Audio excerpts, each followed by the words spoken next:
கன்னியாகுமரி அருகே கொலை முயற்சி வழக்கில் போலீசாரிடமிருந்து தப்பிக்க குளத்திற்குள் குதித்து தண்ணீர் காட்ட முயன்ற நபரை படகில் சென்று போலீசார் கைது செய்தனர். கூடுதல் விவரங்களோடு இணைகிறார் நமது செய்தியாளர் பிரசாத். வணக்கம் பிரசாத், இது தொடர்பான முழு விவரங்கள். வணக்கம். கன்னியாகுமரி மாவட்டம் காட்டாத்துறை பகுதியைச் சேர்ந்தவர் ஸ்டீபன். இவருக்கும் அதே பகுதியில் இறைச்சி கடை வியாபாரம் செய்து வருகின்ற விஜி என்பவருக்கும் இடையே ஏற்பட்ட தகராறை தொடர்ந்து விஜி அவரது நண்பர்களான நிதின்குமார், ஸ்டாலின் ஆகியோரோடு சேர்ந்து ஸ்டீபனை வெட்டி கொலை செய்ய முயற்சிக்கிறார்கள். இது தொடர்பாக தக்கலை போலீசார் வழக்கு பதிவு செய்த நிலையில் நிதின்குமாரையும் அதே போன்று விஜயையும் கைது செய்த பின்பு ஸ்டாலினை தேடி வந்தார்கள்.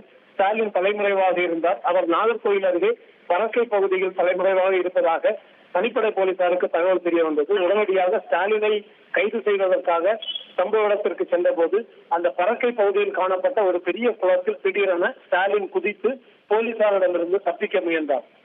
ஆனால் போலீசார் அவரை விடாமல் சுற்றி அவரை தேடி வந்தார்கள்.